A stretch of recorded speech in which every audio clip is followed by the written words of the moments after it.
I think we're live.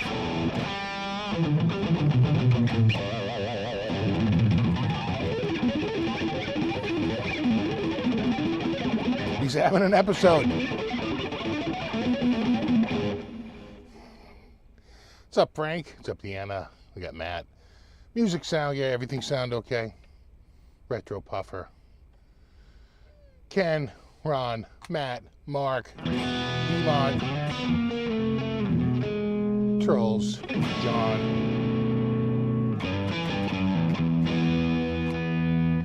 That sounds great, okay.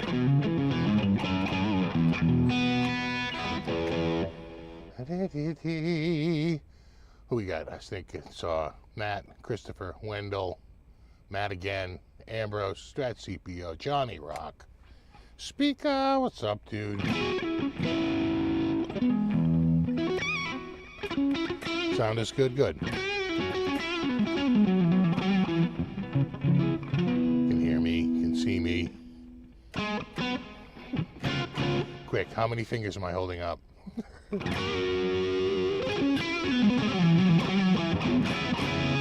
Couple of squall.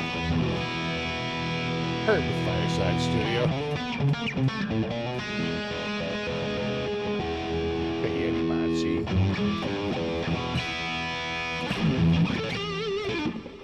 Jimmy P. Curtis C.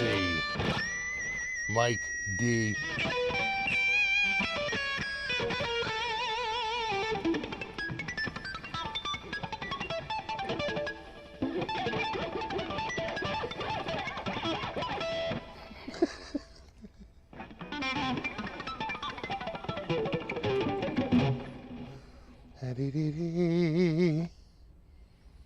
You're getting me in full VGA, all 256 colors? Nice. That's good to know.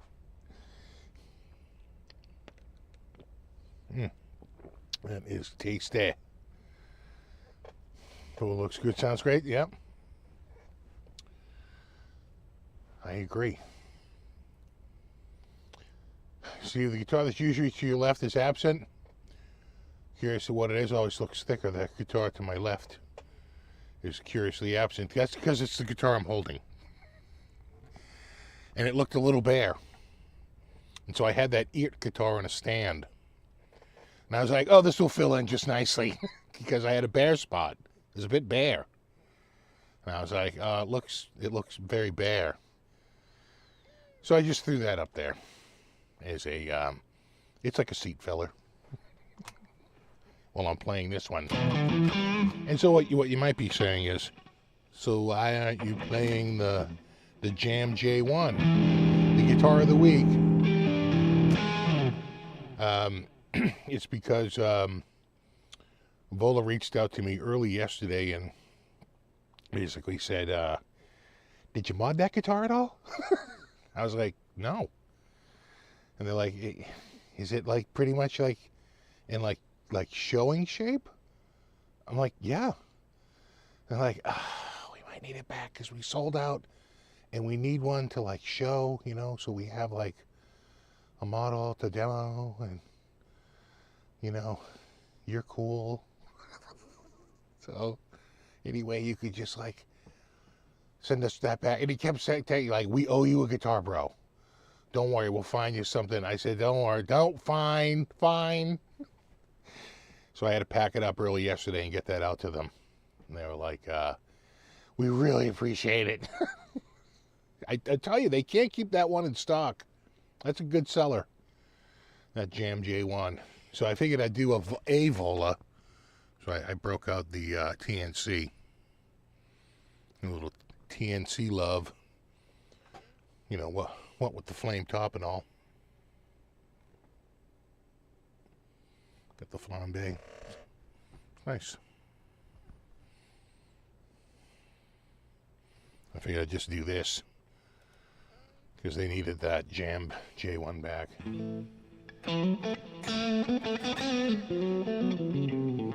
I know the orange Volo it was too cool. It was so cool that they completely sold out, and they were like, actually, we're getting notice that they're all gone, and we actually need one. I said, okay, don't worry.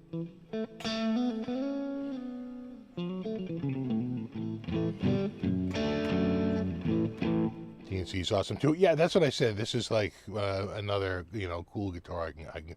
In fact, it's very similar. It's got a roasted maple neck and, HSS and all that. HSS. Oh, Buzz, thank you, Buzz. A coffee buzz, a caffeine buzz, if you will.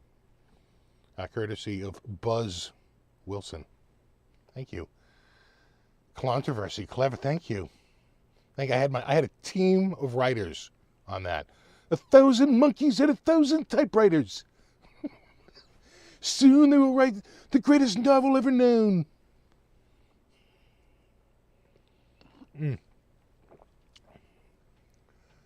William says, I wanted the orange one. Yeah, apparently you and everyone else. Because they had been out of stock for a while, and the orange one quickly sold out. Gone. Meow. Yeah, that's what they're saying. I said, well, I did put the video out this week. I go, no doubt, causing a stampede. He's like, it might have. You never know. You can tell Vola that I bought my Vola Oz because of your videos with Vola. Yeah, I love Vola stuff. I think that you can't get MIJ quality, and I'm sure I am totally jinxing it right now for the price that they sell it for. I am sorry. Any imminent price increases you can blame me on, but they've been very, very competitive. If you went, and got anything with the FMIC label, the only one even close to them would be the Fender label. Once you get to EVH or, Charvel or Jackson, they're all well over $2,000. It really starts. The Jackson, I think, only does the Randy Rhodes. Charvel will do a San Dimas. I think they have a couple that I think that are out there, but I still think they're north of like $1,700-1,800. They're up there. So relatively speaking, the Volas are a pretty good deal. What's up, James? What's up, Nathan? What's up, Ron? What's up, Eddie?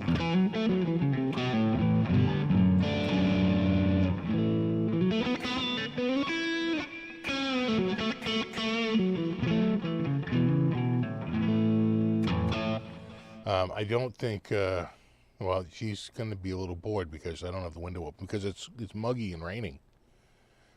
They're always like, for the last few days, they've been like, you're going to get rain. Here comes the rain, and we haven't got any rain.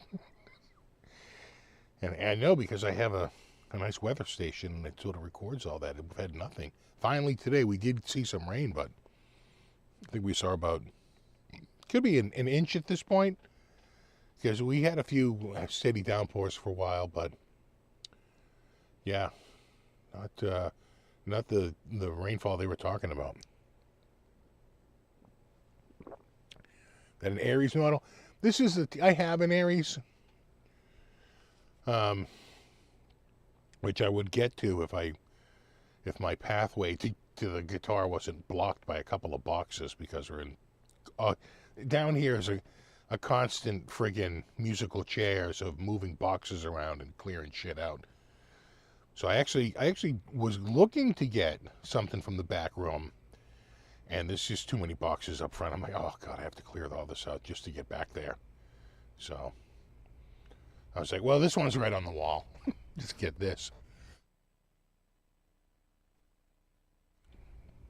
You know, 90 in Eugene. Wow, that would be breaking records, huh? We hit like 90. I'd have to take a look at my my weather station again, but I want to say 94. I think we hit. Oh, pretty hot. Just for a day though, and then it was quickly down to like high 80s. Right, didn't really stay up at that peak temperature, and now I'm sure it's in the 60s. It's probably 65 out there now, and 99% humidity.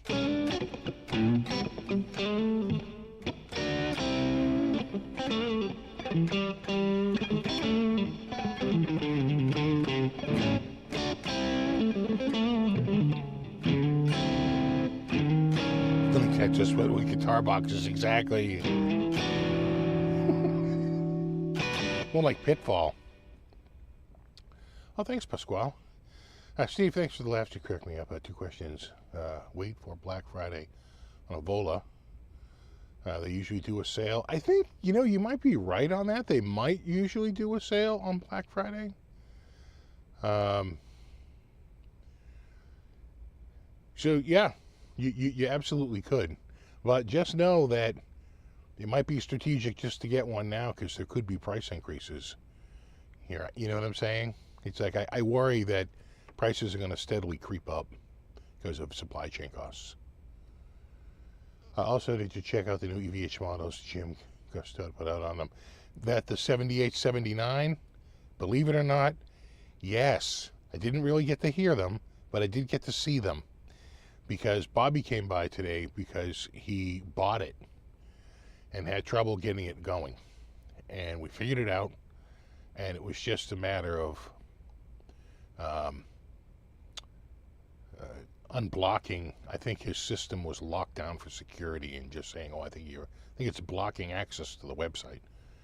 Got that cleared up, was able to get to the website and access it, and then it showed he had the license. His account showed he bought the license, and then we were able to download. I said, there it goes. It's downloading now. And we were able to download it and I could look at it. But that was it, because we didn't have it plugged into an audio device. So it was just more IT work.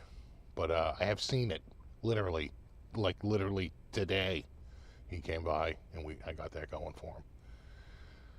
So, yeah, I think David's right. Usually 10% off for Black Friday. That does sound right. You still have your Gibson Chinese Les Paul guitar. I have a couple. I still have the SG with the crosses. I still have that one.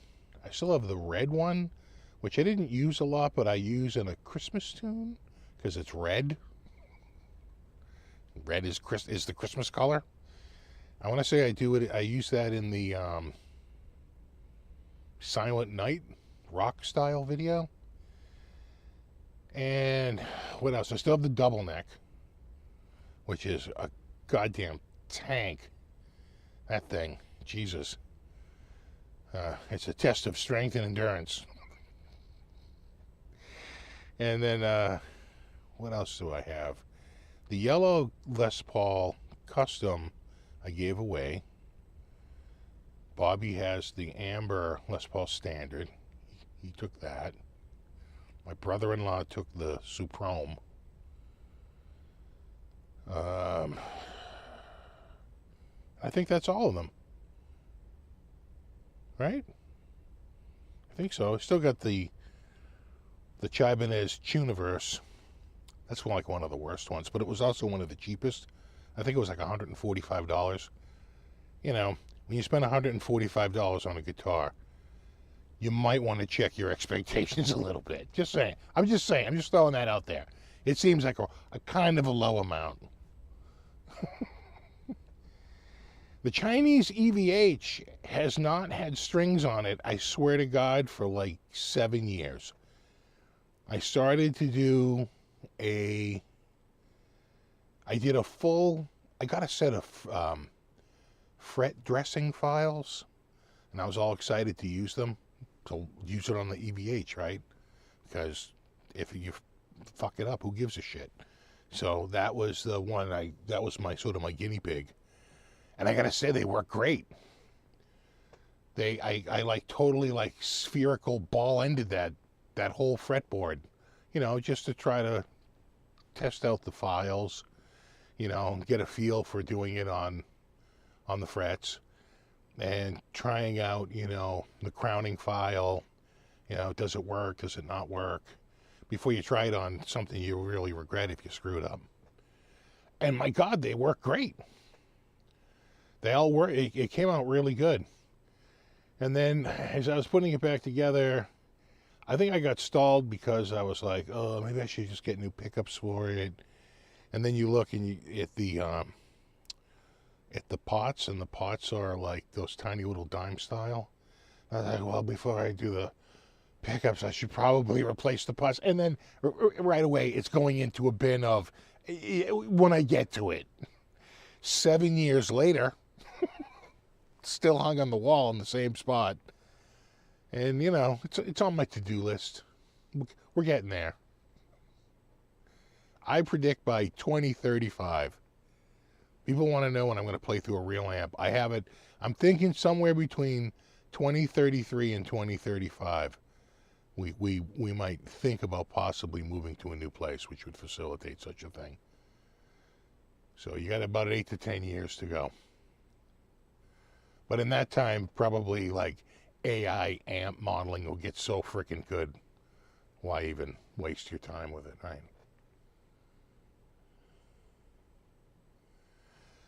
Much experience with Reverend guitar. You know what? They really came up on my radar recently. Looking for new guitars of the week. And someone had suggested a Reverend. And I said, geez, I wonder if Zounds has a Reverend. And they do. I'm like, how did I not notice this? How have I not had a Reverend here? How am I doing the same Sterling brand and, all these other brands? I've had repeats, and I haven't done one Reverend. So not this round, and we have 4 weeks to go before the next round. But the next round, somewhere over the summer, you will see a Reverend, because I've made it a point. The Reverend people have always been really nice to me. I wound up having a rapport with not the guy who owns it, but his wife, Penny, who was super nice. And we struck up a conversation at some point, and we always smile and nod and say, good to see you, whenever we're at, the NAMM show or Summer NAMM and, and so forth. So I always wanted to do a Reverend guitar on the show. I think at the time, not to put too much of a date on it, but the Billy Corgan mini guitar had just come out, and I wanted to cover that. And so I was reaching out to them and say, hey, that Corgan guitar is of interest, because this little guitar here, it's a short scale, right? You tune it to G, like you have a capo on a guitar. So it's a high pitched guitar, right? That open E actually sounds like G. So it's tuned up a minor third over a standard tuning. And the Corgan one is the same way.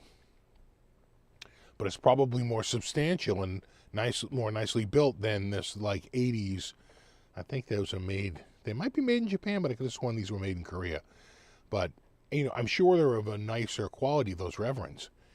So that's how I sort of started talking with her, and then the pandemic happened, and, one thing, and we just sort of, then I just recently saw them again. It's all, hello, but I've never had a Reverend here. But yeah, it's on my to-do list. Yeah. See if the tones never end with the Reverend. Hallelujah. Can I get an amen? Thank you.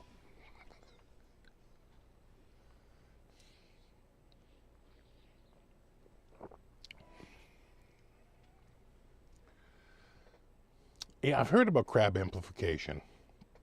I haven't checked one out, though. I don't care if we're doing a Reverend talk. That's more of a Catholic thing. Not so much a Reverend.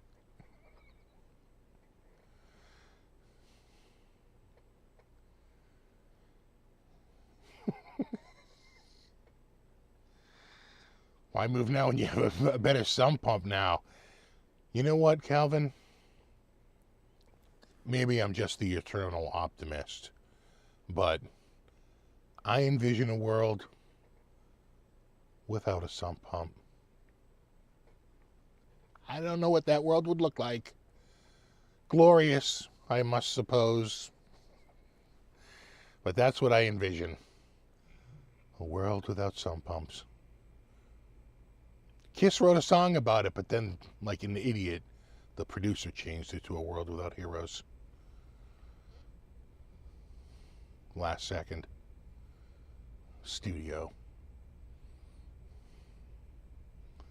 Hey, what's up, Tony?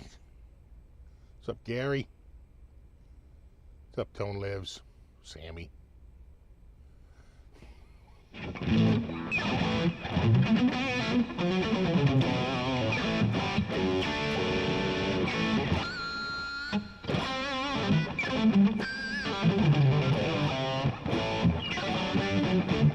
Moved to Denver. Not a lot of rain there.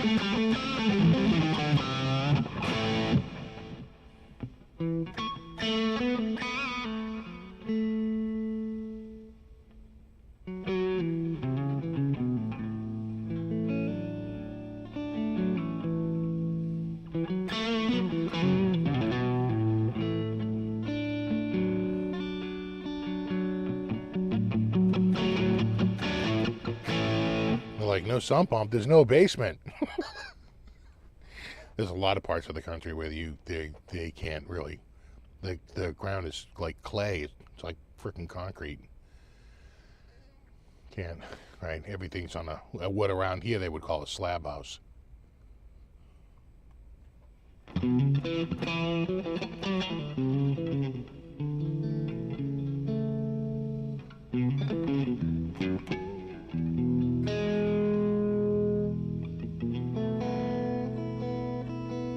Scott here was feeding the raccoons in the backyard. We have a couple of raccoons waddling around at night. The crows hate them, you know. I think I made a crow friend. I remember I bought that suet that had the impregnated with like live insects, though not listed in the list of ingredients. They appeared to have been contaminated. And they gave me my money back. I reached out to Amazon and said, hey, this stuff is gross. I'm throwing it in the trash. But luckily, it was actually pretty cold out.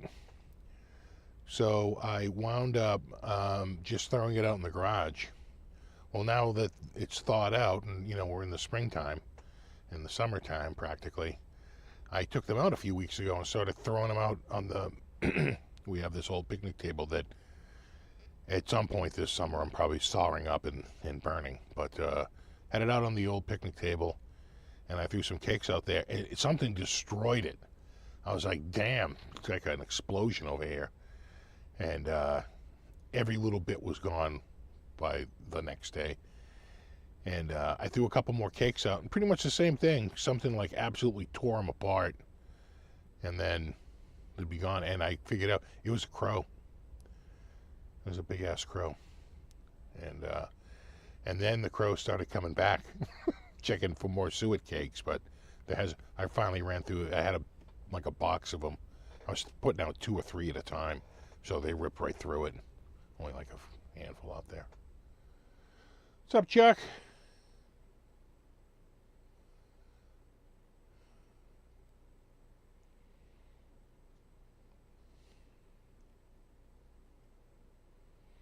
If I make one crow friend, you'll soon have a lot more. Yeah, they tell their friends, I got a mark.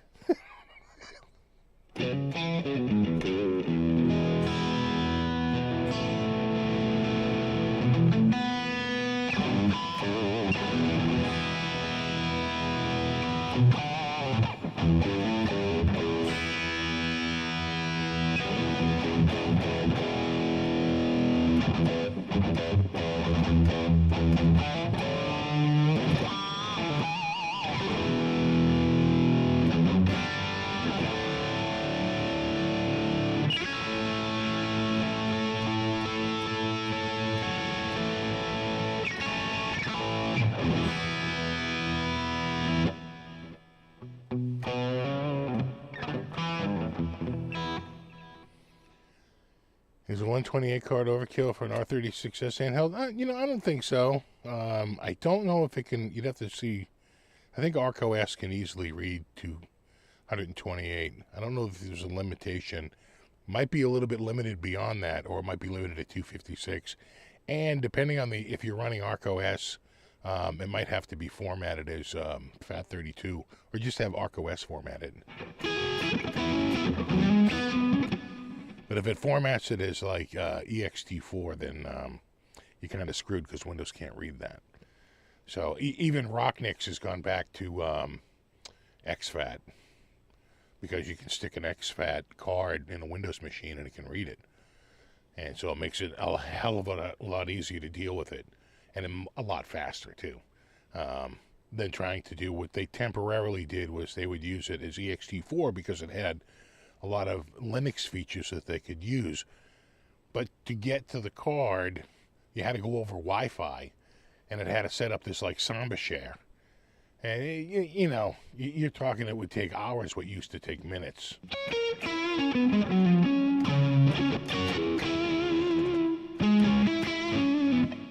Yeah, that's cutie.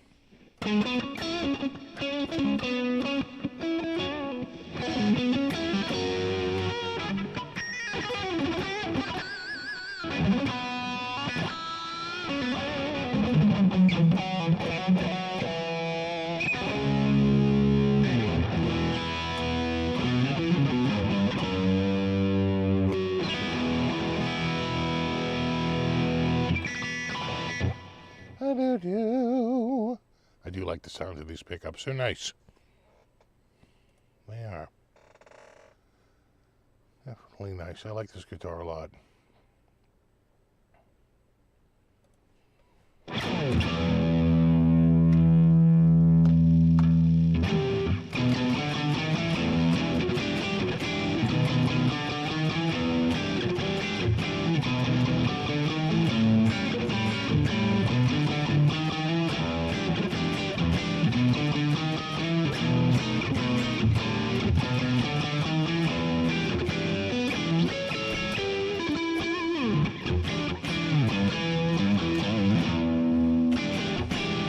That's in the single coil. This is with the blower on.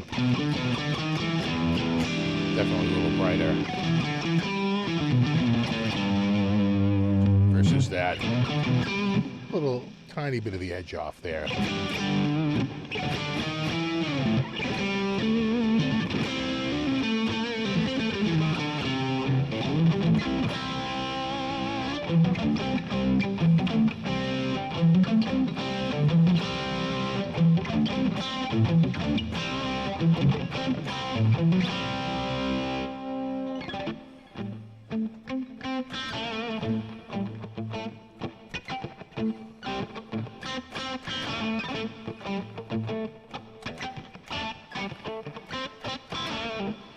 Yeah, that's the great thing about exFAT is that it's cross-platform. That's its whole friggin'. Every platform has their own proprietary, but exFAT seems to be pretty universal.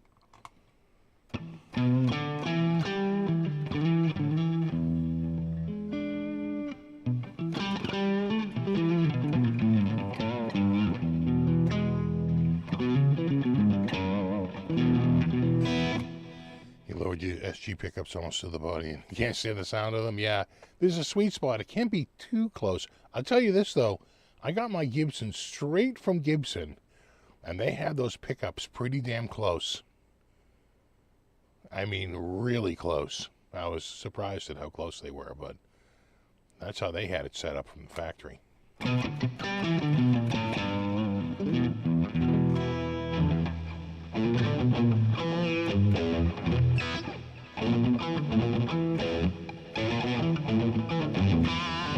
Double R guitar.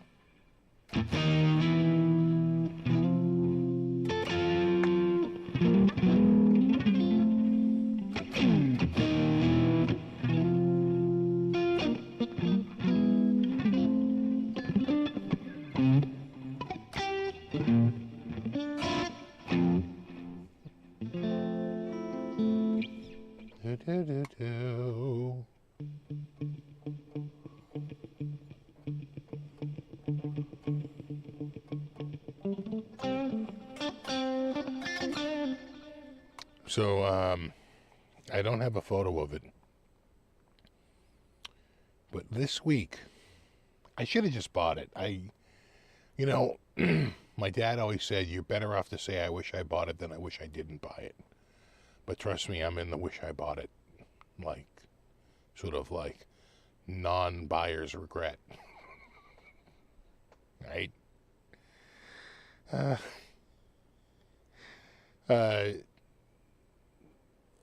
They had this week, for the first time that I've seen in a while, they had a Mexi-made Fender branded. It was a Fender. Mexi, made in Mexico, M-I-M. Strat. Black body, black pickguard. In fact, we can probably find it. I can show you a picture because they made a bunch of these. It was like a special run, special series, custom series. You know when they put that little round badge on the back, right?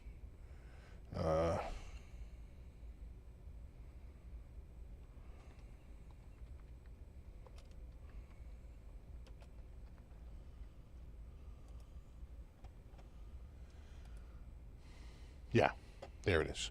There it is. It was one of these, right? It's a David Gilmour Strat, right? It's one of those. David Gilmour. So this is like the custom shop one, but this was a made in Mexico one, and it had on the bridge. It had definitely, it needed a new bridge. It was sort of rusted. It worked, but you could see whoever had a hand on this had the world's most salty skin, and they had worn away the bridge on this lower side, just completely down to like the raw metal, right? And the chrome was gone. The rest of the guitar actually looked pretty damn good. It was just that one little spot that I could see, and I went over those photos like the goddamn Zapruder film, right? It's like I'm looking at it like at every angle, and all I can see is a little bit of wear, like right down here on this side here. And I should have just bought it because it was $319. And I have not seen a Fender branded Strat, even one listed in, I think they had it listed in fair condition, even one listed in fair condition at $319. I looked at it, I thought about it, said, should I get it? $319, God, that's pretty cheap. I could probably just get it. I could probably just clean this up. I could probably just find another bridge for it pretty quickly. Just throw another bridge in it. She'd probably just buy it. And then I held off, and then the next day I went to check on it, and it was sold. Because guitars, Strats, for $319, do not last. They just don't. So, but that gave me a ray of hope. I haven't seen a $319 Fender branded Strat in at least 2 years, maybe longer, right? They've been sort of north of 400 for a while. Now they're sort of back between 350 and 4 on the absolute low end, but I haven't seen one down to 319, right?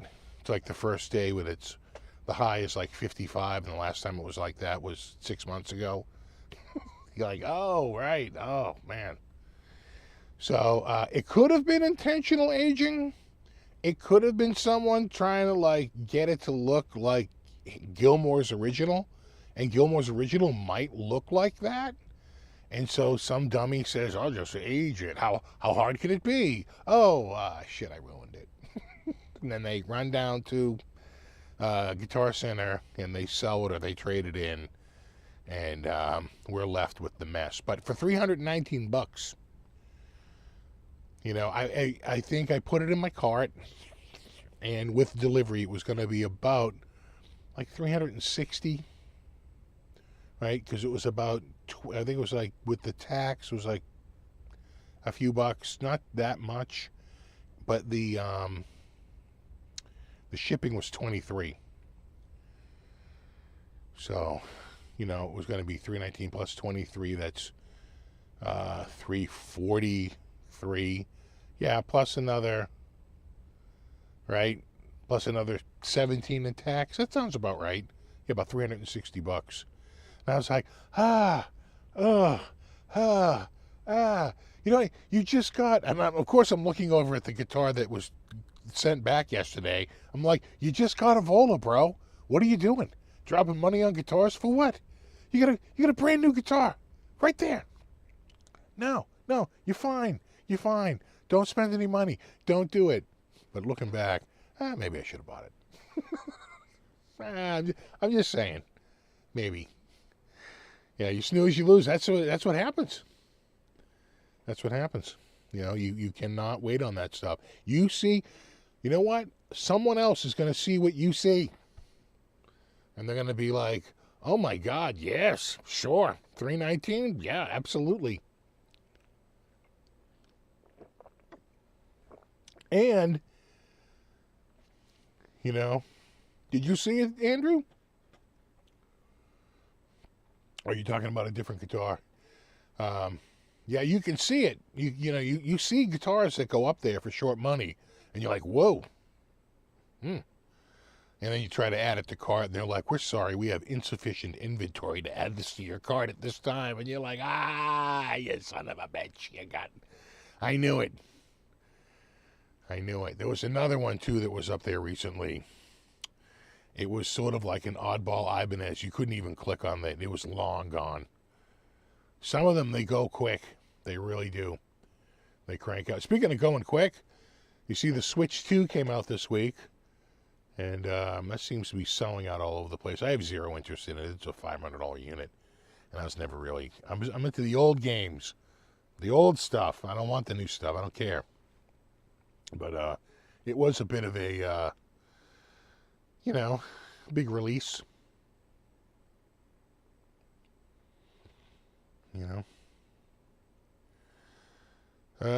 My current number one, to be honest, I played this blue. That's why it's right there. It just has I was playing it last night. I broke a string on it, which is why I'm not playing it now. I play that one a lot. A lot of the guitars are in cases and up off the ground. Because although we haven't flooded here in a while, I'm still paranoid about flooding down here. So most of the guitars I have, other than the wall hangers, which isn't a lot of inventory, are in, up on shelving. And, safe from... It would take a pretty catastrophic flood to reach them. We'd need to have over a foot of water, which has happened. I'm not saying it's impossible. I'm just saying highly improbable.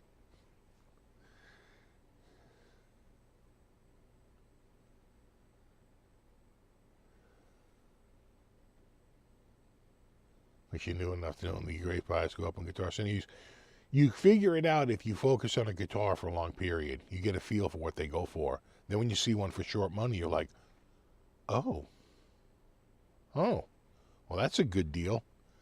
I've been looking at, say, I don't know, like an Ibanez Genesis RG550, right? And you're seeing them for $799, $749, maybe $699. Well, that's pretty good. Then you see one for $649, another one for $749, $699, $799, $899. Depends on the guitar. But then you might see one. I remember seeing one for like $599 and being like, oh man, $599. Well, that's pretty rare. You don't usually see it for $5. The one I should have bought was tax-free weekend.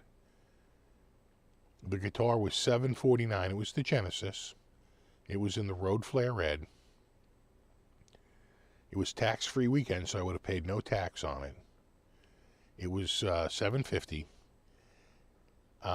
But it was the very first year of the Genesis reissue, and for that 1 year, it came with a hard shell case.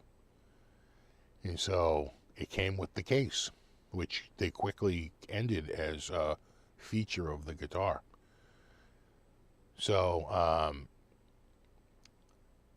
they had it with the case, $749, and the Genesis model has a 3-piece neck and a separate maple fretboard.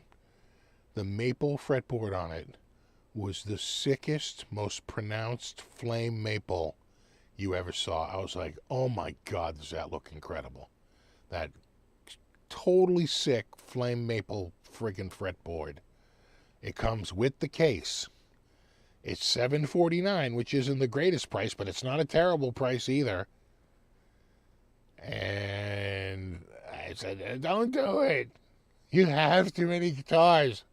Stop buying guitars just because they're a good deal. Are they $1149 now? Yeah. Nikon just raised all their prices. Because they said if they didn't, because of supply chain, because of what it would cost them, they would have to take like I think, a $68 million hit. And they said we would be out of business. We can't take that kind of hit. So I thought that that Fender Strat, though, for used, I haven't seen $319. Now that's a price I haven't seen in a very long time.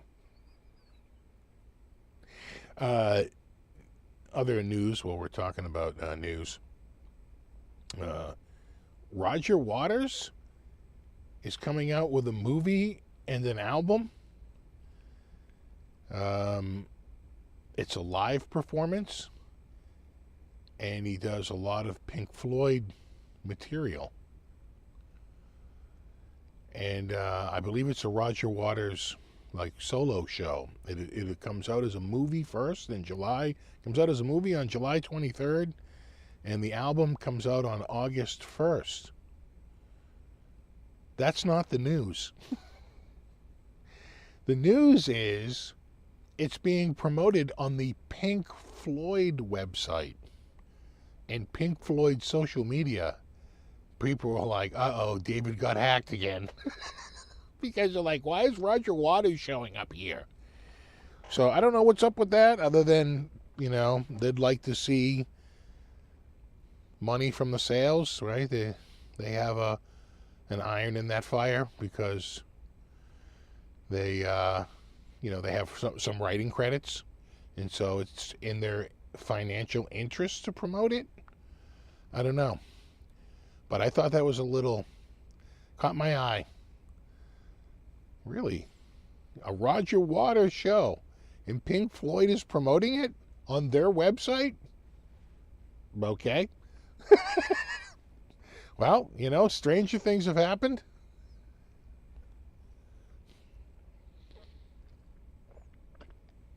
That's not Buddy, that's Cutie. Buddy's all black. Cutie is a gray tuxedo.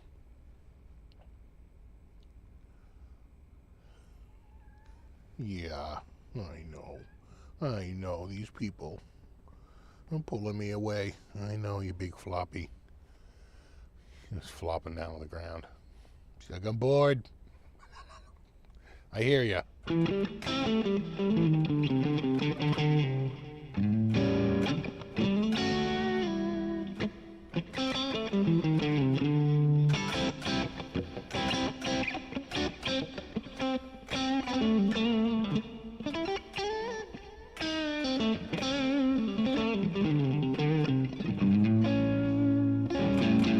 What I think of DLRO touring.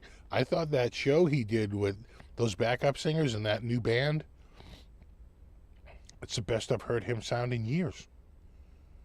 Is it, you know, I mean, let's see if he, I mean, you know, reverts to his old ways, but if he can stay disciplined, for Christ's sakes, David, how many years does it have to take before you get professional and stay disciplined?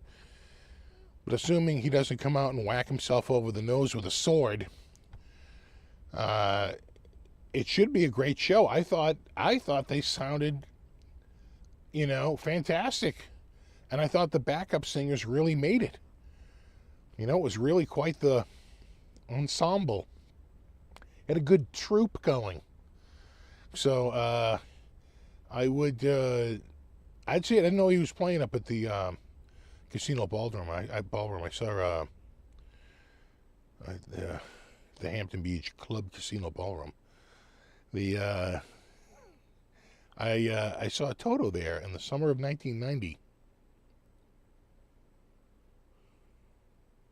Cutie is cute. And Buddy is your buddy.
God, this guitar sounds good, huh? What's this Triumph deal I see headline about? I haven't read into it yet. I don't know.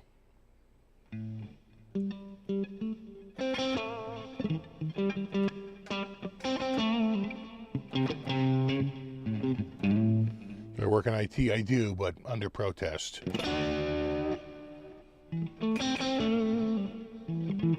August 13th? Well, that's coming up. Has David learned anything from the industry? No. You sell your tickets 14 months in advance. Coming in 2027. Buy your tickets now for Guns N' Roses. You know, we have tickets ranging from as little as $149 to the sky's the limit. Do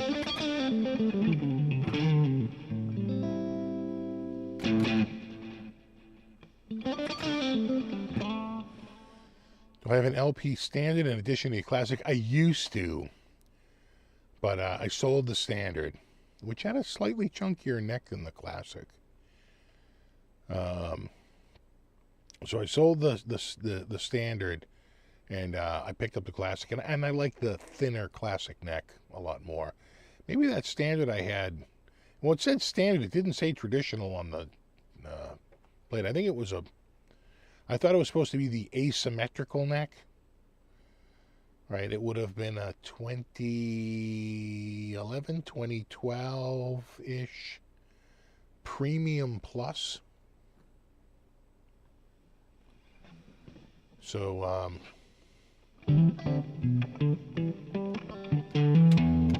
I think it was the asymmetrical. Yeah, we should talk about the KLONtroversy. You're welcome. I don't know if they're going to have to shell out money for copying the Klon. Got to remember that United States trademarks end at the border. It might just be that Behringer doesn't do business in the U.S. Or, something on those lines. But I don't know enough about the graphic to speak on it. I feel like that graphic may have also been copied. In other words, it's a copy of a copy. So if that centaur with the sword is some famous outline that he originally just lifted from something else for his pedal, that's going to be less for it. And if he might have a trademark for trade dress, but if you don't have, and again, any protection you would have would end at the U.S. borders. All right. Your IP isn't enforced outside of it's only enforced in the jurisdiction for which you have a registered trademark. It's not going to be a patent thing, because even if they were patented, which I don't think they were, because there was nothing novel about the circuit, those patents would have long expired. So it's definitely not a circuit or, anything like that. It's more about how it looked. And he was also pissed that they referenced him in their sort of like historical video, like, don't use me to sell, don't use my, but I don't know. If that's public stuff out there, and it's a public image that they license of him, and that is historically correct, then he might not, right, have much say in that. Yeah. What about it was incorrect? You were the founder. You're the one who came out, right? So, he was just, I think the guy's just very upset that someone is doing it, and doing it for $69. So now, some people were saying that he probably had abandoned it because he doesn't make the pedal any longer, and therefore he's not in business. But you don't have to make, if you were in law school, they'd say, well, how many do you have to make to be in business? And if the answer is anything other than one, the professor's going to, no, come up with a number. 15. Okay, how about 14? You're going to be like, well, I guess, okay, how about 13? 12. Okay, well, what about 10? Wouldn't 10 be right? Until you realize that it's one. One is enough. That's all you have to do. If you make 0, then it's hard to argue that you're in business. 1, it's all you need. Literally, 1 is all you need. So, I think he's made 17. Something like that. And, well, TC Electronic was bought by Behringer. So Behringer is, I think, a German company.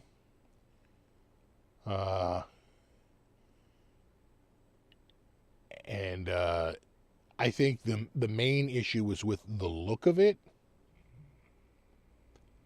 and basically diluting his trademark, which could be resolved. Could settle it by changing the look of it.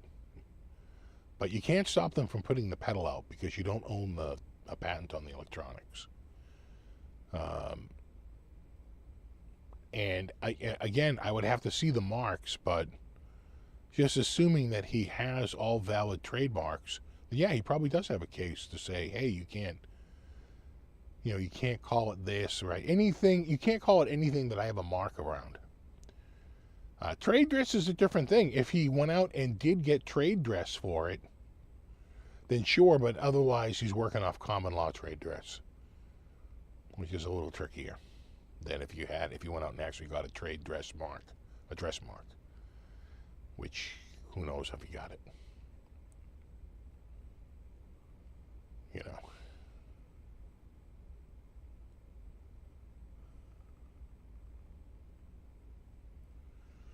I'm sure the image is owned by the Getty estate like every other image, yeah, right? Bought up all those images, all that IP. Exactly, I agree. Behringer could have copied it in a less blatant way, and probably would have gotten away with it. Just make a different looking, Centaur. Just don't make it look exactly the same. And, come up with a phonetically similar but different spelling, and could have made it reverse colors, like a burgundy body with the gold knobs, right? Just something that it's like a wink, but not a blatant copy of it. So I'd have to see what their marks are, what they have. That's why Gibson goes after everybody. Gibson has a shape mark. And so people are like, yeah, but it doesn't say Gibson on the headstock. That's not how they test for that. They would test it by laying it on a flat surface and taking a pencil and drawing an outline. Then they take the offending guitar, put that down on a flat piece of paper and draw an outline. And then you look at the two outlines and say, is that the same guitar or not? Does that look substantially similar? That's the test. It's a shape mark is an outline mark. The silhouette showed the two guitars in silhouette. Do they look exactly the same? How much of a variance can there be in the silhouette? Right? So we can argue about whether shape marks should even be valid. Right?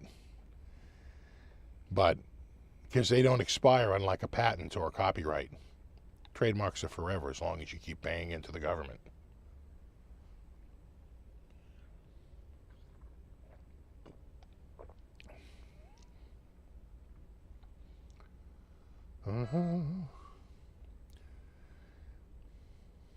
Now, you think the Behringers just sold out, or do you think that they're holding off because they're worried about legal problems?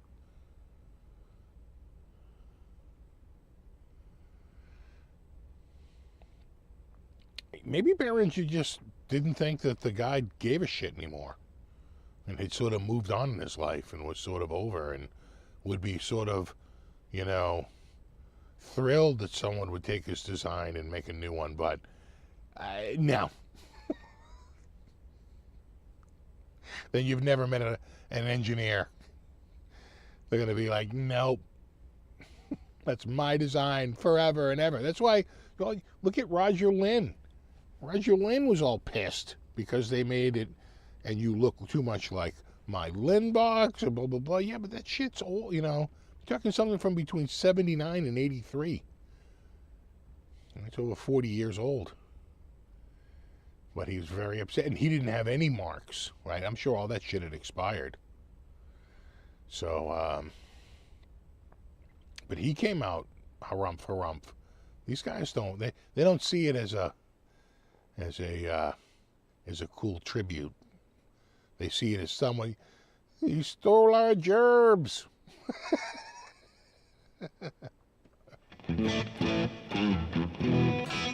Yeah, probably pulled them off the shelves because they don't want to get, you know, hit with mark infringement.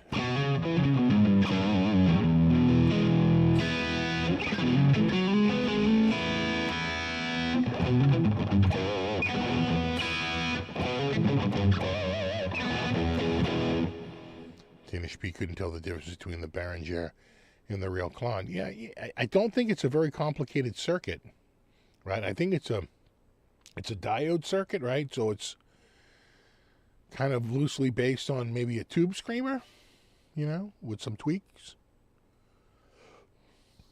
you know.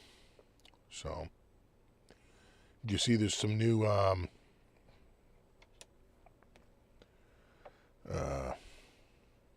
think Epiphone has a new, I got an email this week.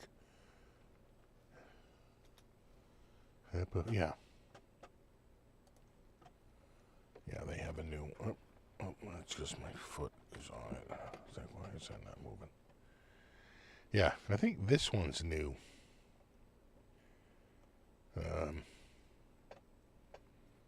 I could have sworn this was here before the bourbon one. I could have sworn, I think it's this one that showed up in my feed this week.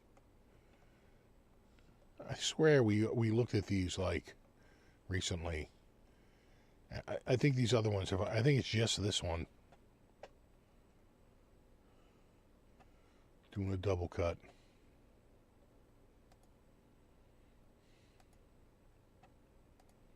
Unless it had already been out and they were just doing a feature, but I did get an email. New double cut. Double your pleasure, double your cuts.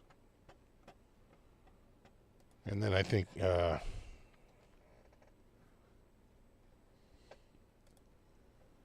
PRS had a new McCarty? Yeah. Right there.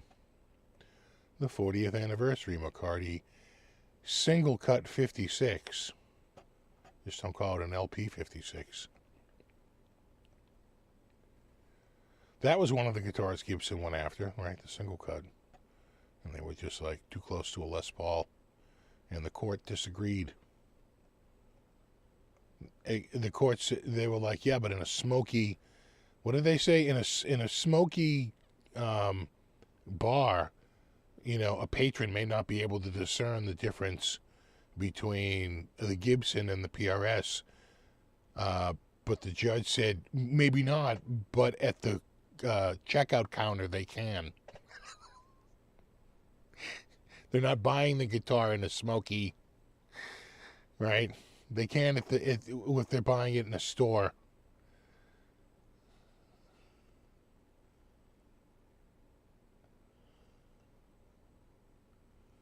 A little weight relief.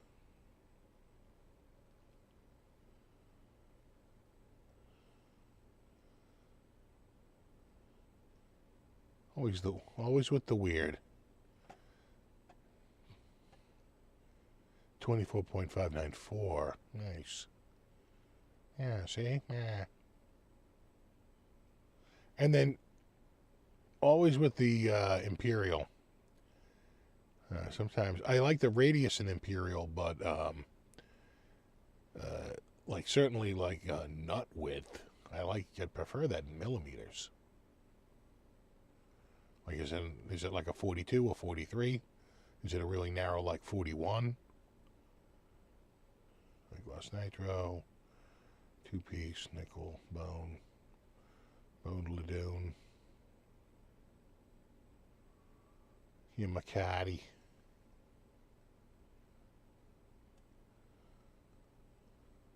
Ooh. Clever. Nice. Good thing they have that there. And it comes with the faded blue jean, the McCarty Sunburst, and the translucent black. Kind of like the Sunburst. It's a little too faded. I think if that was a stronger color, I might like it more. I'm not crazy about the faded look. That's nice. And the black could be just a little too dark, but I do like the nice sharp outline. Gives it a nice, like, you know, framing, right, to the body. Versus that where it blends a little bit more. That's a little more contrasty pop to the binding.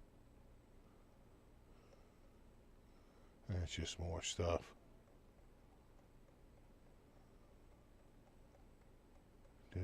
Do. Oh yeah.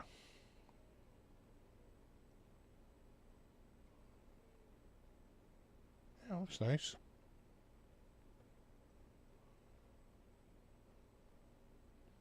It's not a bolt-on, is it? No.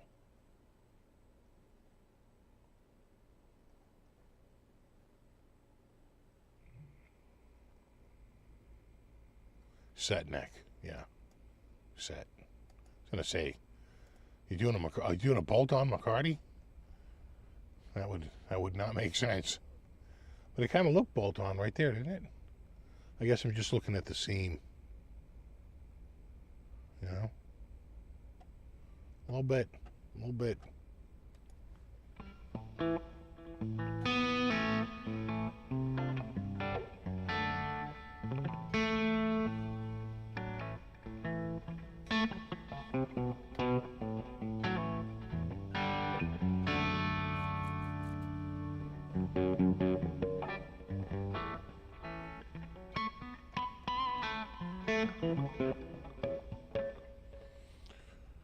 As the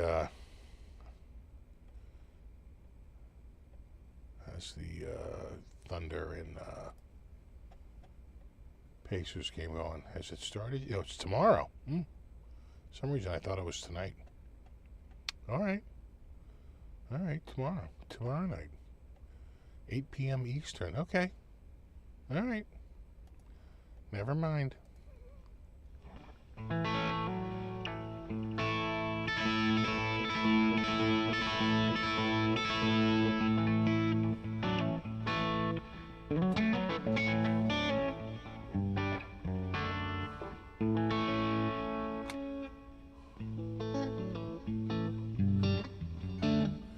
How do the handhelds avoid licensing or royalty fees for all the games that are on them? They don't ship with the games.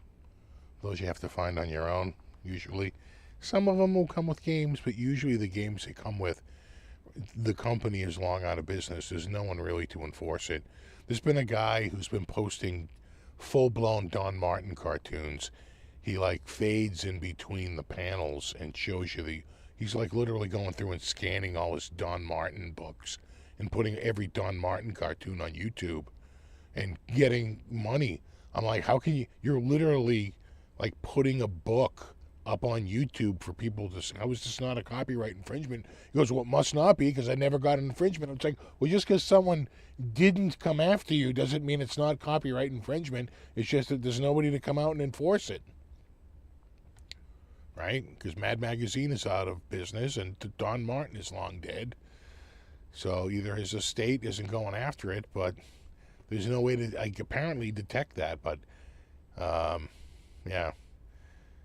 Most of the stuff on the Nintendo did go after the people that were doing Switch emulation because Switch is still out there.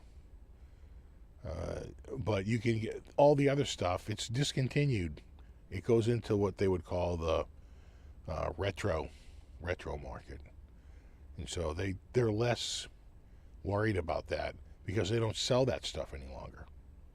Right? It's all like just literally obsolete at this point.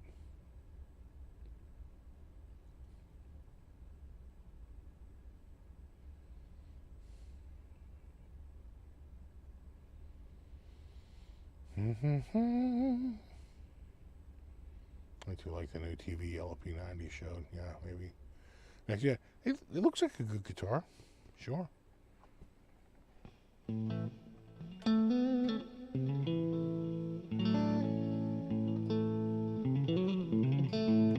Yeah, they went after Mario Kart. The Nintendo for years has been going after people on YouTube playing their video games and showing what the video game content looks like.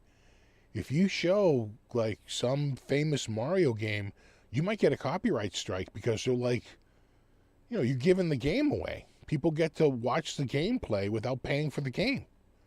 And they're like, yeah, but they don't get to play the game. It's like it doesn't matter. Like you're displaying our game without our, without our consent. And they have gone after. I remember this one kid, like losing his mind because he was up to 2 copyright strikes very quickly because he was posting Nintendo content. All the handheld guys now, when they show Nintendo, they blur it out. And they basically say, as you know, I can't show the content, but I can confirm that certain content works okay. It's like, just don't even show it. It's like, what are you doing? You don't need to blur it out. Just don't even show that content. You can't see it anyway because it's blurred out. But, they're trying to make a point that they don't like that Nintendo goes after people for showing their games online. And showing them in YouTube videos. So, it's weird.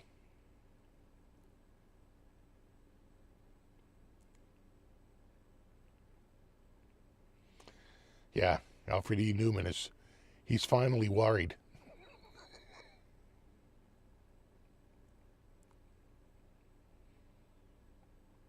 Did you ever rock an Amiga? Yeah, I had an Amiga for years. I started out with an A500. You can probably see it right there.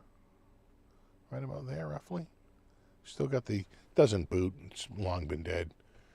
I got that in 88, I think. And I used the A500 for years. And then I think in the summer of 91, either the summer of 90 or the summer of 91, I got an Amiga 3000, which was like a friggin' huge, just going from that to the other. Oh my, what a huge boost in power. Not only was it faster, but just going from floppy disk technology to a hard disk was just lightning fast, to go to a SCSI drive versus an old friggin' floppy disk. It was like, like literally night and day. And to get rid of the flickering, it had a flicker fixer, which it was maddening. And all that was is that they could run it at a much higher refresh rate, so you didn't see the stupid thing. They had to run it at like this interlaced low frequency, and you could see it flickering like crazy. It was like one of the biggest downsides to the platform, for years. They finally fixed that, but that took forever. So, I mean, speaking of that, the new Kemper. Oh, I'd say the disappointment is real out there. And you know what? I kind of don't blame them. You put I want to say Fractal Audio and Kemper went into business the same year. That would have been 2006. I don't know when Kemper, I think Kemper put their first product out, was it 2011? Was that when the Kemper Profiler came out? And then, so it took them 5 years of development to get that thing out. And then the other one that came out at the same time was the Axe Effects. And I would say that in terms of the two units, the two brands, the Axe Effects has had like 1 million more updates. I'm going to show it here. We're not going to show it. Let me see. I got to go back here. And then back over here. Boy, Come on, guys. You can do this. Oh, nice. All right. I gotta lower this shit down.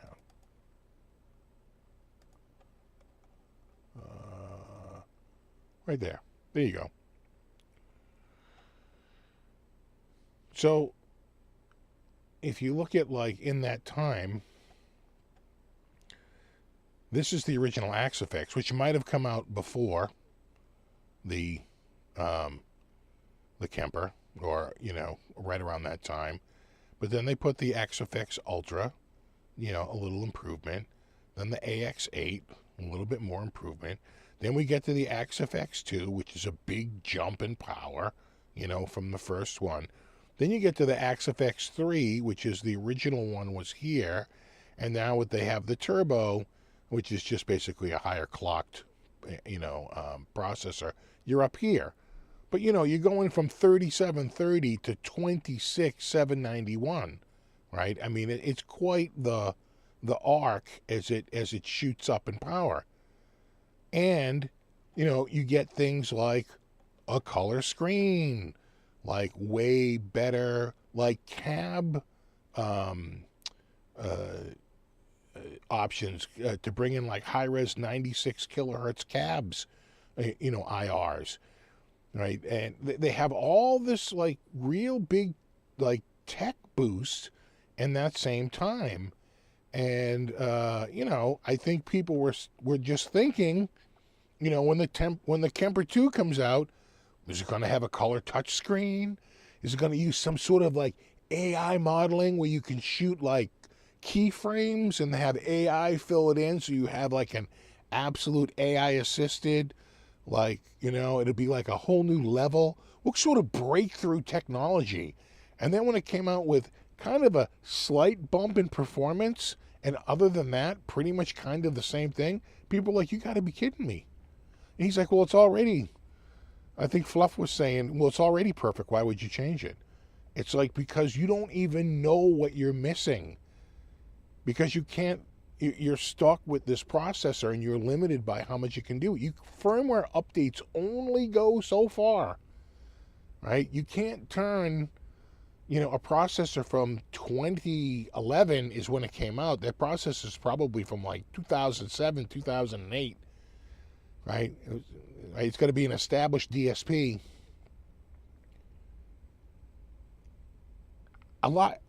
In 2011, I was running an Intel Core 2 Duo. Now I'm running a 12th gen, which is far from cutting edge. That's like from 2022. It's 3 years old. And it's like, 1,700% faster than that old Core 2 Duo. It's like literally 17 times faster. You know, the iPhone that came out that year versus the iPhone now is like 31 times faster. That's like exponential growth. A dude was like, that's definitely not exponential growth. I'm like, well, 2 to the 2 is 4, 2 to the 3 is 8, 2 to the 4 is 16, 2 to the 5 is 32. I'd say it's 2 to the 5, roughly. That's exponential growth in anyone's friggin', you know? So what happens is I just think the dude sort of fell in love with his design and never really thought to think outside the Kemper.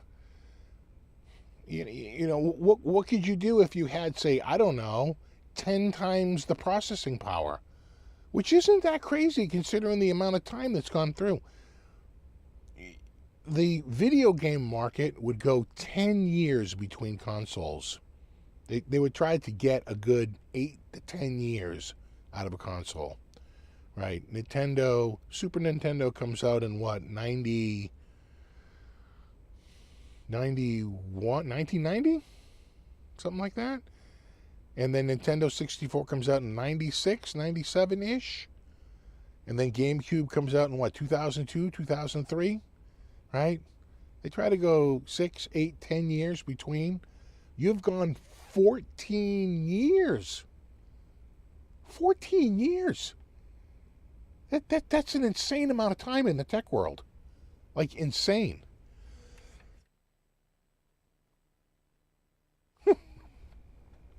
Yeah. I was told there wouldn't be any math on this.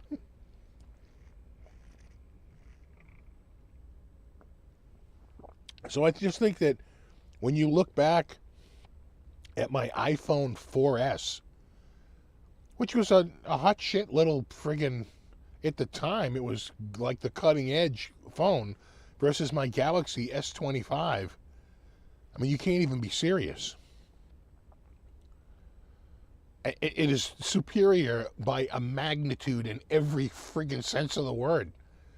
Cameras, processing, screen, radios, battery, everything is better. And so, you know, I don't know.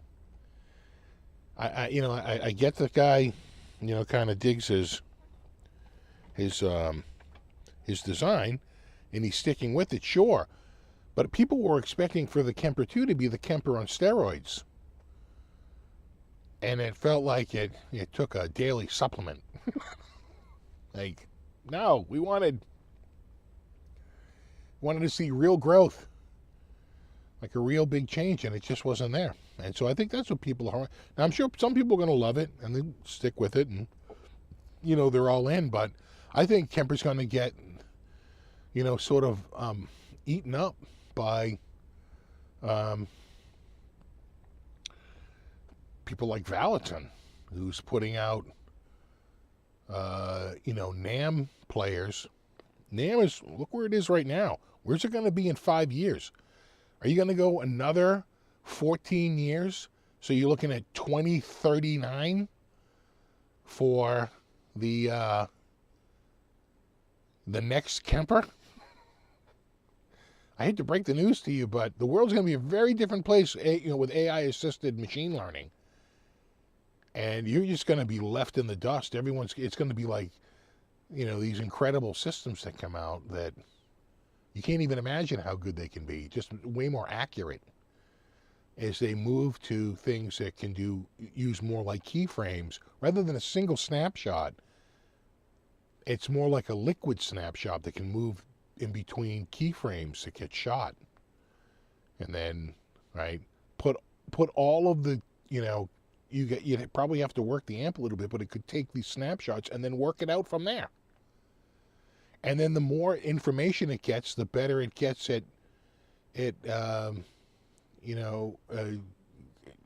making it sound accurate, right? It gets better with each iteration. So we'll see.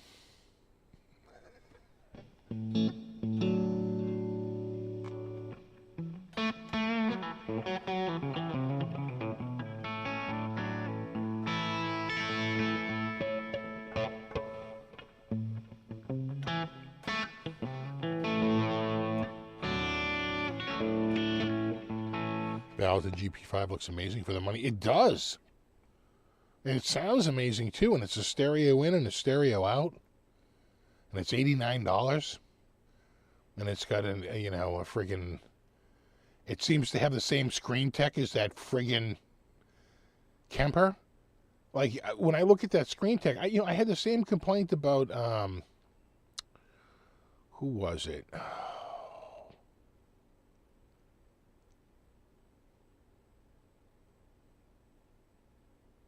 Oh, Arturia. So Arturia put out a series of keyboards many years back. But it wasn't that long ago. And everybody said the same thing. Wow, this screen is straight out of, like, 2006. Like, what the hell is this screen? This is, like, really old tech. Really crappy screen. Like, what were you thinking? And eventually they replaced it with a much higher res screen, and, everything was much nicer. But the original screen that they put in that, and this was like their updated model. They had prior ones, but the screen just, it was like head-scratchingly antiquated. It's like, what are you doing? So they built the rest of it like a tank. It was a very sturdy keyboard, but it did feel like a relic because it was so, just that screen, you couldn't get past it. You're like, wow, that's pretty weak. So, I guess, I'm seeing sort of the same, what I'm saying is I'm seeing sort of the same thing with that Kemper. It's like, really, you couldn't come up with a better screen? Or even a color screen? Or even, just something? There's really no improvement there? I don't know. It felt like an opportunity lost.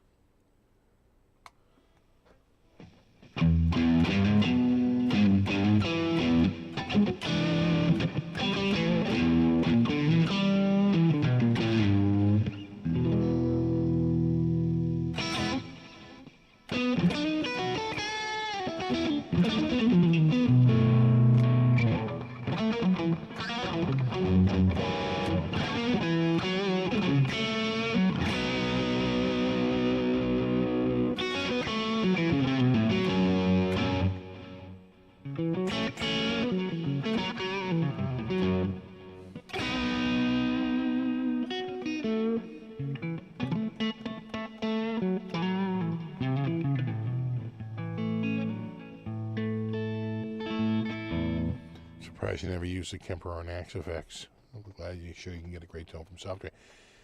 Yeah, you don't.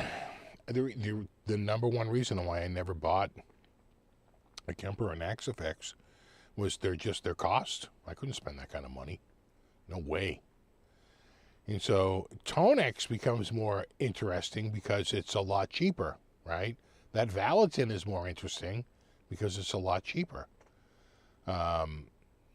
The XFX is just, it's $2,500 for the top one, and it's $1,100 for the cheapest one, and then they have one in between for like $1,800 or $1,900.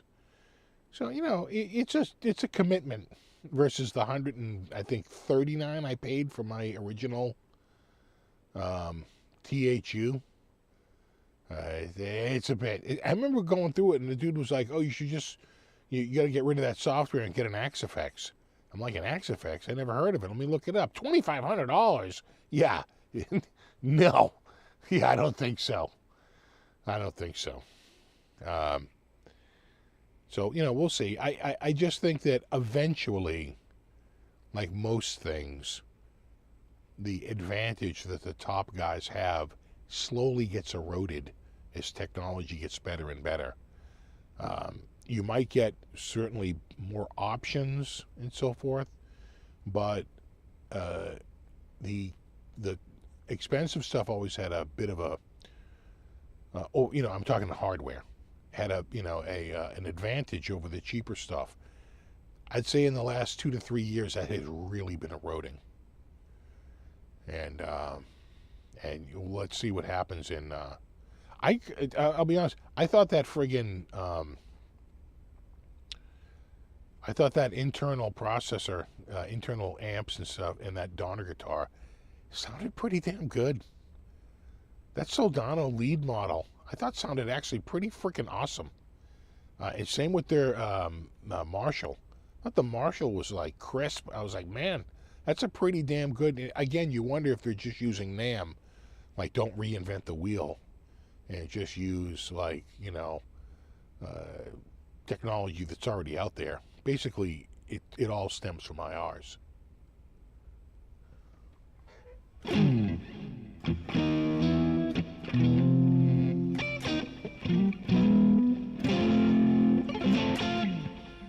THU is reigning bang for buck champ, in my opinion. I think so. You know, in terms of like what you certainly bang for the buck, absolutely. I'm also figuring out, I'm not using it right now, but I've been sort of going down the super cab well, which is pretty deep, and figuring out that some of the rigs actually sound better by turning off. And again, you got to experiment because some don't. You know, it's a matter of experimentation. But I find that sometimes when I load a rig in, like instead of loading the built-in cab in the rig player, turn that cab off, load a super cab, and then find a matching cab. So if you're bringing in, like, say, a Marshall amp, see if you can find a Marshall cab to go with it. And I like to run, especially in that super cab, you can have up to 4 speakers running simultaneously, and they sort of stack on each other. And so it's almost like you're running 4, you're miking 4 cabs, and they sort of stack on each other, and you get a really good sound because you have all these different instances with different mics, different cone positions, just like a real studio would do, right? To get this really full sound. And I've been messing with that recently. I was up late last night going like, oh, that's a little fizzy, but that sounds real good. This sounds a little tinny, but that sounds really good. You know, just going through and checking out different IRs and going through the super cab. I could see coming up with some decent, you know.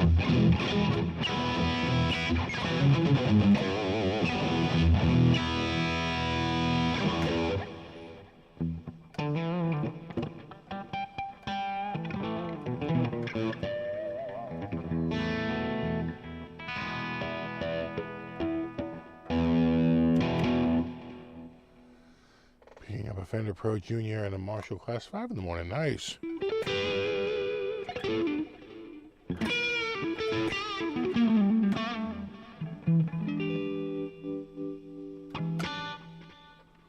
And the XFX Kemper and Heroes came out years ago. The cheaper model is not as good. Like you say, yeah, well, that's just it. They did have an advantage, like a noticeable advantage, you know, and they were above a certain Mendoza line, right, where it was like usable versus unusable. Like the other ones were cool to sort of jam with, but you didn't feel like it was cool enough to go and like do in a live situation. Whereas I think the Kemper and the, you know, the Axe FX and the Helix all were, but you know, the Kemper is getting 10 years old. The friggin' the Helix is getting 10 years old. The Kemper is 14 years old.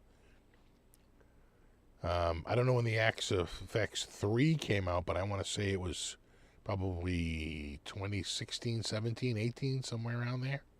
I'd have to look. But it feels like it's a little younger.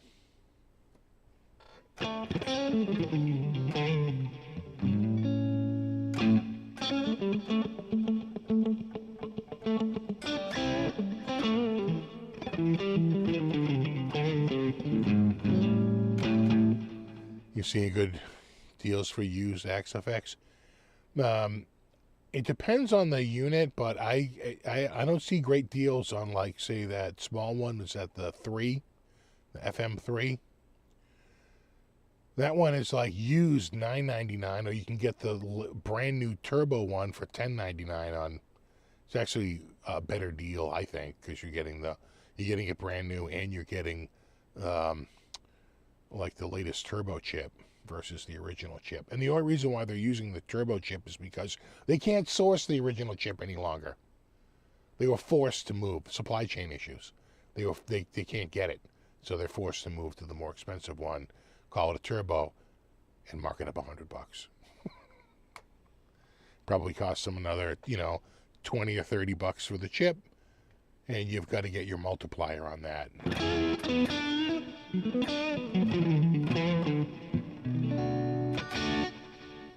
Has anybody checked out Tonex? It has the new 78, 79 pound pack. You can download from Tonex. One's $349. Brown's on package 89 amps. Yeah. Mike, right now I think the Tonex software, Tonex Max, because Bobby went and corrected this today. Sweetwater sold him Tonex for like $150, and it wasn't Tonex Max. And I said, dude, they're doing Tonex Max right now for $99. Why aren't you getting the Max for the $99? He goes, I don't know, I bought it from Sweetwater. So he called up Sweetwater and they refunded him. And he wound up going on to Tonex and actually buying the Tonex Max for the $99.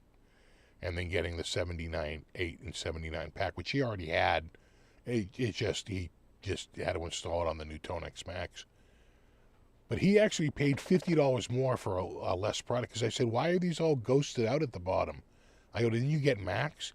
He goes, no, I got it from Sweetwater. It was like $149. I'm like, dude, Tonex Max is $99 right now. Why aren't they telling you that?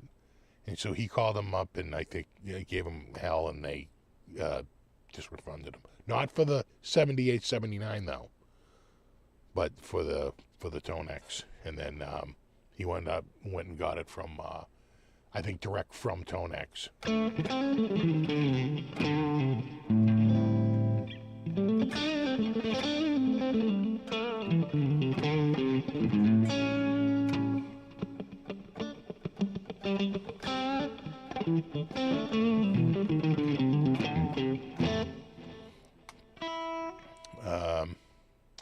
Tonex is rubbish. Well, it depends.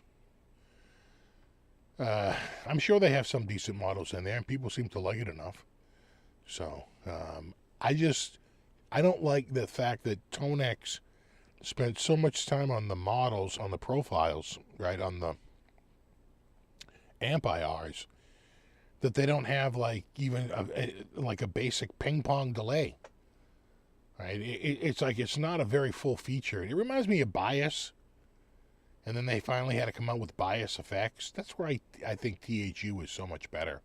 Because it just, they get the effects down. That's why I think Axe effects always sounded good. Because they really, if you ever go through and look at some of the parameters in that Axe effects, especially on some of those like digital reverbs and digital delays, it's deep. There's a lot going on there. You can really get some really awesome, nice stereo spatial sounds out of that. Without having to run out and buy a whole bunch of gear. It's sort of like built right into the system.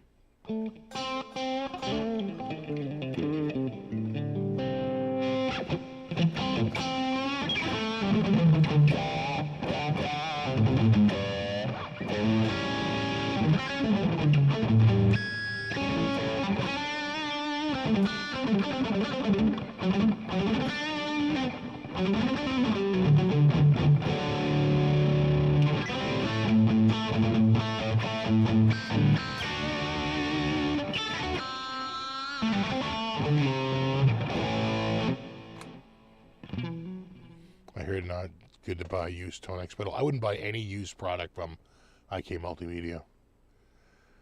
I had nothing but a massive hard time trying to get any sort of firmware updates. I'm like, what? They're like, well, they would have to transfer their license. I'm like, do you understand how hardware works? They transferred the license to me when they shipped me the product. I know you're super worried about someone else using the product at the same time, but I assure you in the physical world, that is an impossibility. So how about I get firmware updates and like editor librarians, something that's completely worthless unless you own the hardware, which I do. And they're like, yeah, but you don't have a license. I'm like, man, you're making me gonna go buy a new one, pull the little slip of paper out, and then just return it and say, sorry, don't like it, just so I can download the software. And now you're stuck with a used one that can't be sold as new again, and a serial number that's already been used. So when that person gets it, they're going to be emailing you going, hey, when I got this and I registered it, it said someone else already used the number. It's a terrible, terrible program. Native Instruments finally came up with a transfer process that when you can decommission the hardware and come up with this massive transfer code that you can print out and give to the person, and then they can take that big, 28 character special transfer serial code and enter it and download basic software like firmware updates. It's like, it is ridiculous. Real hardware companies like Yamaha and Korg, they don't hide firmware updates, editor librarians, anything like that. USB drivers, they don't hide that behind a registration wall because it's hardware. And they're like, why would you do that? All it does is create more work for our customer service as people call up and go, I can't find your drivers. Oh, you have to register. It just creates more hassle. But IK Multimedia is completely locked in on a software model, even if it's hardware, which is why I can't stand them. Can't stand you.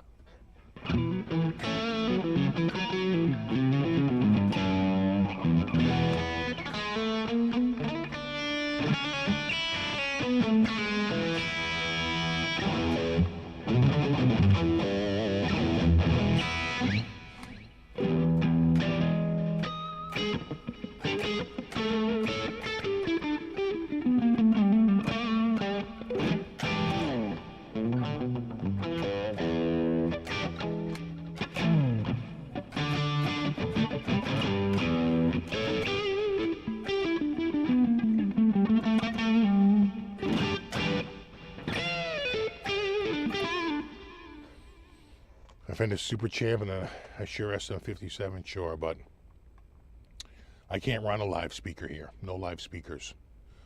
I have an 8 to 10 year plan to be able to turn on a live speaker, but until then, no. Headphones only. So even if I went out and dropped a bunch of money on like some sick like tube head, I'd still run it through an aux box or a Waza, right, expander. And still use IRs. The chances of me miking a speaker are 0.0, at least for another 8 to 10 years. Maybe after that.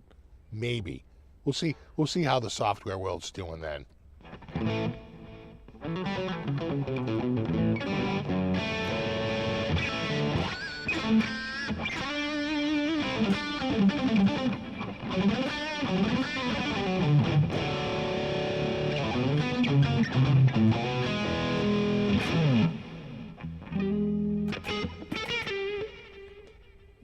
Exactly, the new speaker will be in the new house, exactly. Yeah, as long as I'm living, as long as you're seeing this backdrop behind me, you'll never hear a live amp, ever. I keep them back there as props, but that's all they kind of are. It's just a prop.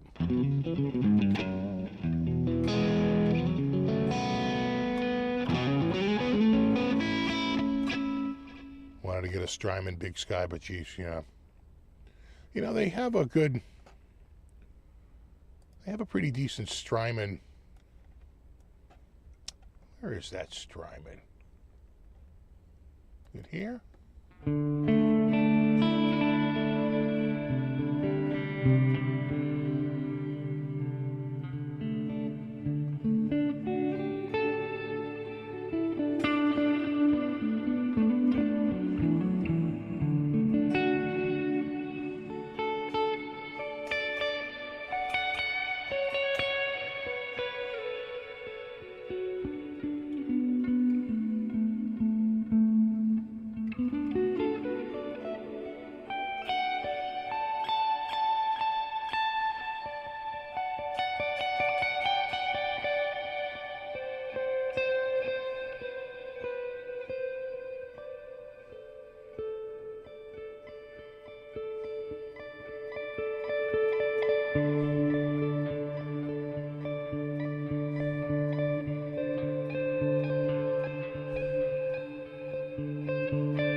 Sure. What was that preset I was playing the other day? Was it?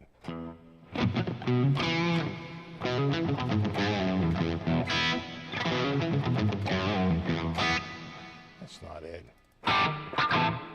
That's not it either. That doesn't sound right. Could be this one.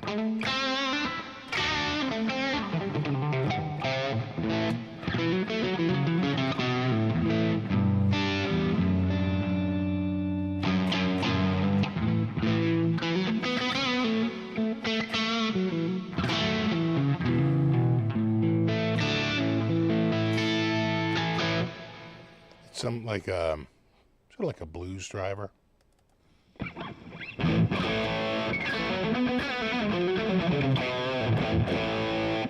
That's a Maz amp, and that's the one I normally use.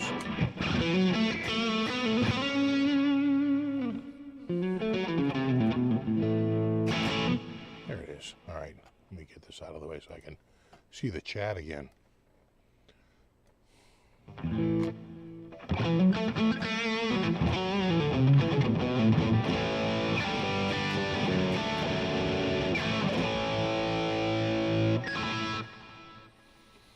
Yeah, so I mean, could I go out and drop crazy money on a Strymon, reverb? Sure. But here's the thing. Am I going to get 90% of the satisfaction from just messing around with the built-in digital one and this one without having to spend the money? I'm going to say for me, I am. I'm really not feeling the need to run out and get that. And THU updates like all the time. And they have that's not the only one. They have another one called like an ambient verb, which is like their in-house version. You know, like when you buy like there's some beer that they have, and then they have the in-house version, right?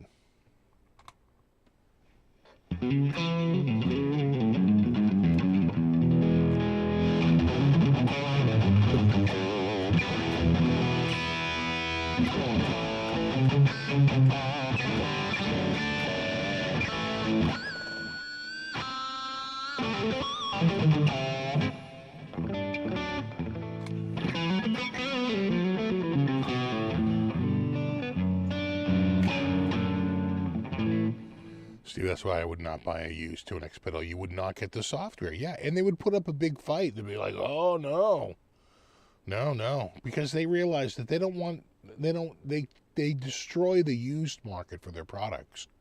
Native Instruments used to be the same way, but they were probably looking at some sort of class action suit and or like, EU consumer protection interference. And they were like, okay, well, before the government forces us not to act like douchebags, let's come up with a system to be able to transfer used gear. I mean, I guess. These people. That's what you're dealing with.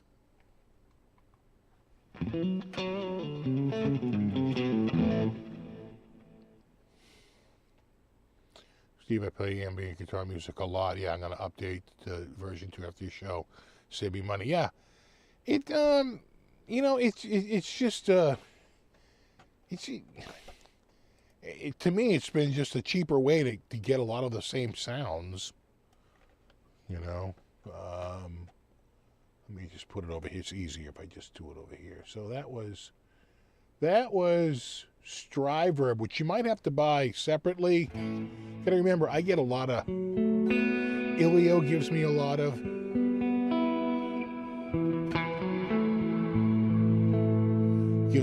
software for free. That's the Strymon, all right? This is the Atmos verb. Nothing has changed. It's the identical amp, the identical everything. The only thing that's changed is the Strymon has been replaced with the atmosphere.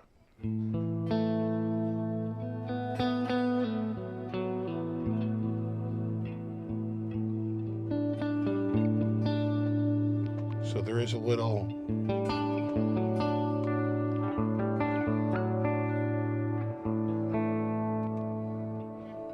Very similar, but I think a little longer. But I could...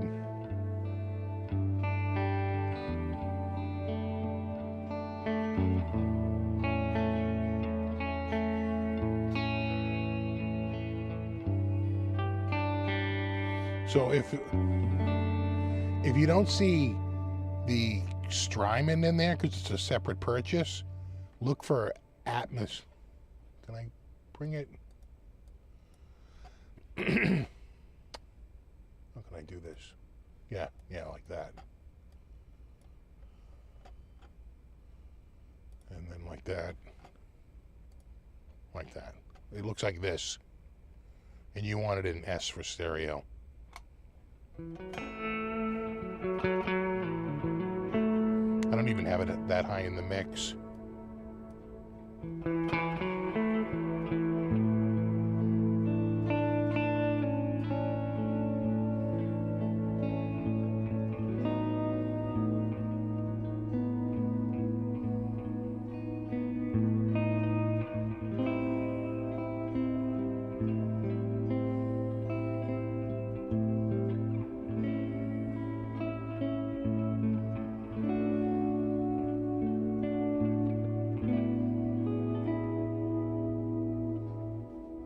Versus, hold on a sec, give me a sec here.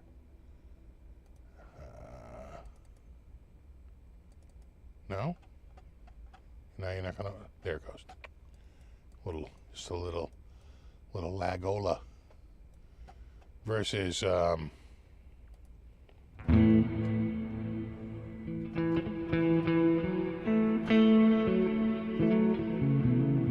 it have more than one? Doesn't look like it's even on. Right? Oh, the over button's lighting up.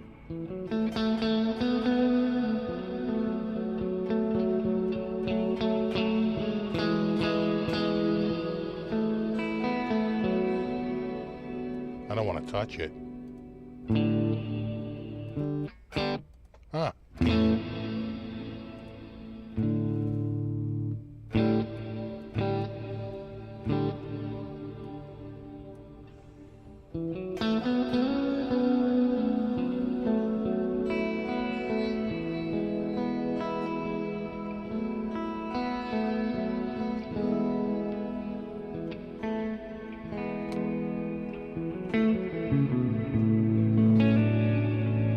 That's totally overblown, but you get the idea. All right, hold on. Wrong cam. Right cam. Let me get back to my... Where's my... There we go.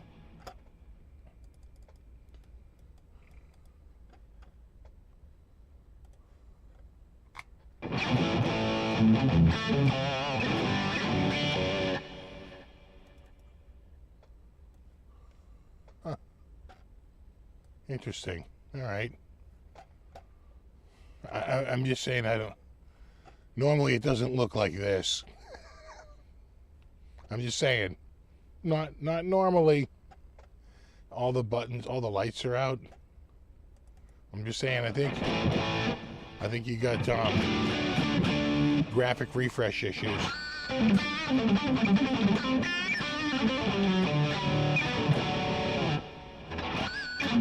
What's up, Aljon?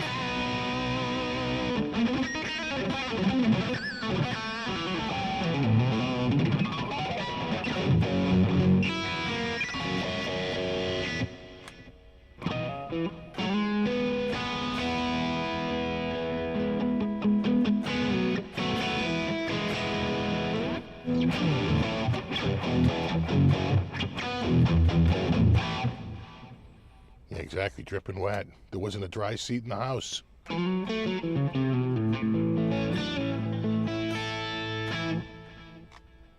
the record, I dig the IK stuff. Use Tone X pedals, yeah, and the interface and number of amp 2 plugins over the years, yeah.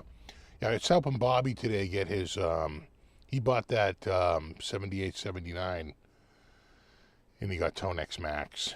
and he had trouble getting it going, but we got it going.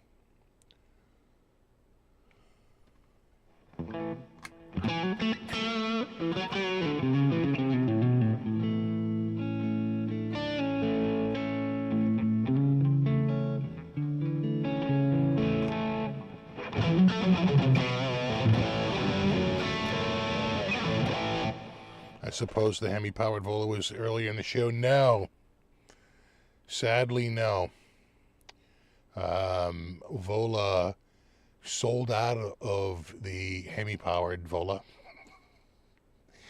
And they reached out to me because they needed one for, like, showcase. And they were like, did you mod it? I was like, no. Like, is everything okay? Is everything working okay? I'm like, yeah. They're like, did we have it back? I'm like, sure. They're like, we owe you a guitar, bro. We owe you a guitar. I'm like, I know. So I had to ship that back off to them yesterday very quickly because they needed it. And I was like, no worries. No worries. We're going to have to... and they're lucky because I didn't like how slow the volume knob turned. And I was planning on... it probably would have already been done, but I was out of stock on my low-friction Born spots. And when it's a single, double, I like to put a 250. There's a 500 for the tone. I usually use a 250 in the... My experiment by using 500s and 250s is the 500s can be a little too shrill, a little too bright. I find the 250 tempers it a little bit. So I usually throw a 250 in, and I didn't have any. So I had to order them off of Amazon, and it took a while to show up. And I was literally planning on doing it for tonight's show. I would have either done it yesterday afternoon or today. I would have replaced that pot to have a nice low friction pot. And luckily I didn't touch it. I didn't have the pot. That was like, well, that worked out. If I had that here, I might have already changed it because I can't stand the high friction pots. Can't stand you.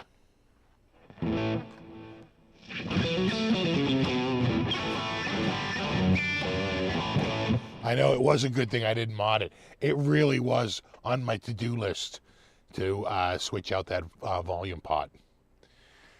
And I never touched it. So the only thing I really did was pull the plastic off the pickups. I don't even think I peeled the plastic off of anything else. I usually leave it intact to try and go for a protect it a little bit. So, but yeah, no, it was an emergency shipment.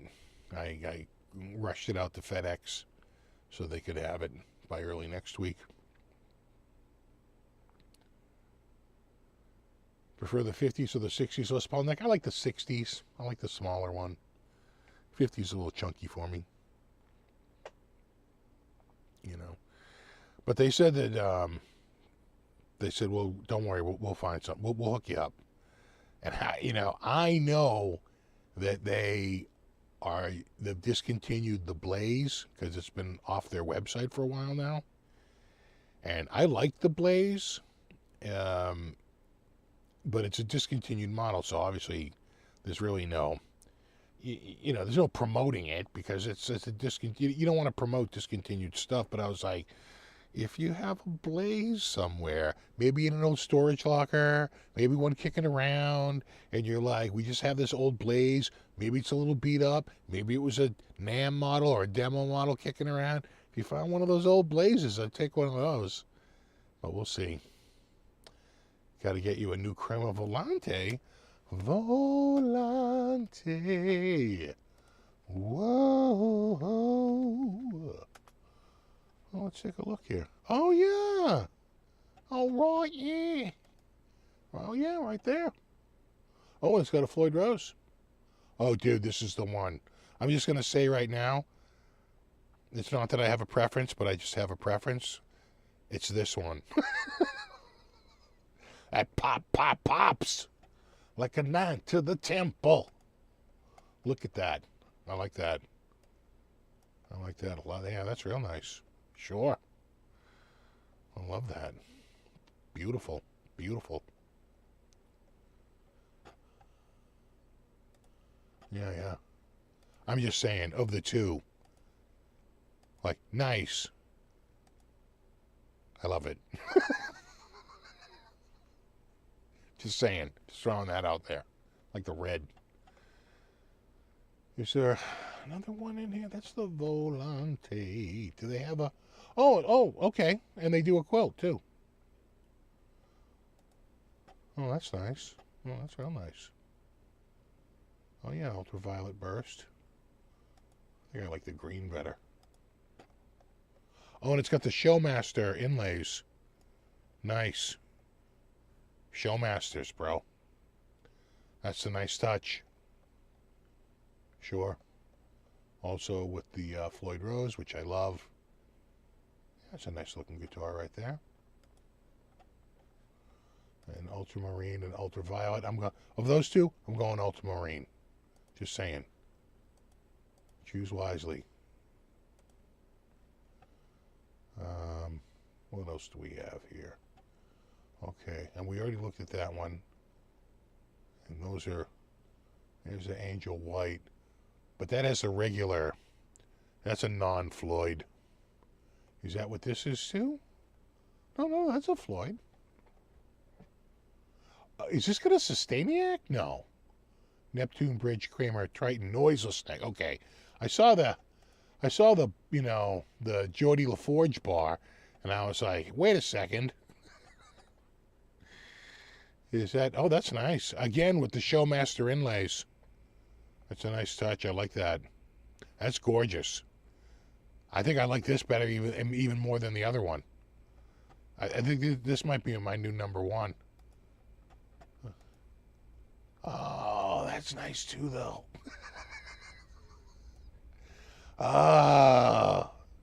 Why, God, why? Yeah, that's nice. And I like that it's a single form factor on the neck. That's sweet. And the Showmaster inlays, of course. Oh, that's beautiful. I want to live in there.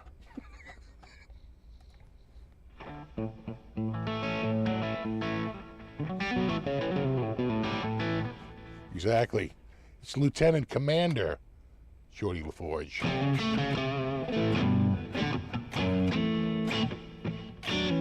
Yeah, the magenta burst is sharp. I agree.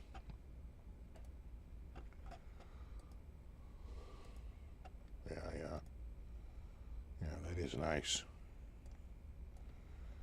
Okay, now this is just a simple eye test. Is it better 1 or 2? Again, that's 1 or 2. Better 1 or 2. Again, that's 1 or 2. Have a good one, speaker. We'll see you next week, buddy.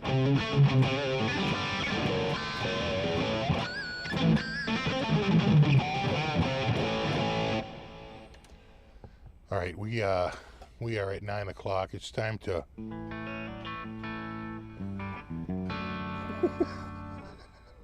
both. Well, you can't. You. That's a very diplomatic answer right there. You can't choose sides. Yeah, it's a fine line, and you got to walk it. I see some people. 1's for the magenta, and 2 is for the blue, the aquamarine. I'm seeing a few for the 2, a few for the 1. Number 1 saying number 1. Yeah. Still think the red looked the best? All right. Okay, all right. I know it's Sophie's choice for you. You can't dare take a side. All right. I got to wrap this up because it's 9:01. I'm already a minute into my family being, freed from not being able to walk on the first floor. So I better wrap this up. Super thanks to everyone to hang out tonight. Super extra special thanks for anyone who contributed. I always appreciate that. Thank you very much. And Brofist to my mod squad, although I think we didn't see Terry tonight. Could be a hockey game on. But you guys have a wonderful week. Got a new guitar coming out on Monday. I have to decide which. I haven't even shot it yet. I think I'm going to shoot it tomorrow afternoon. So I got to figure out which guitar I'm gonna get, and we'll get that going. And new guitar drops on Monday, so stay tuned for that. And I don't know if I have any other video coming out this week, but maybe, could be, never know. Anyway, you guys have a wonderful week. We'll definitely do it all again in a week. And there you go. Have a great week. No, you rock. All right. Have a great week. I'll see you guys soon.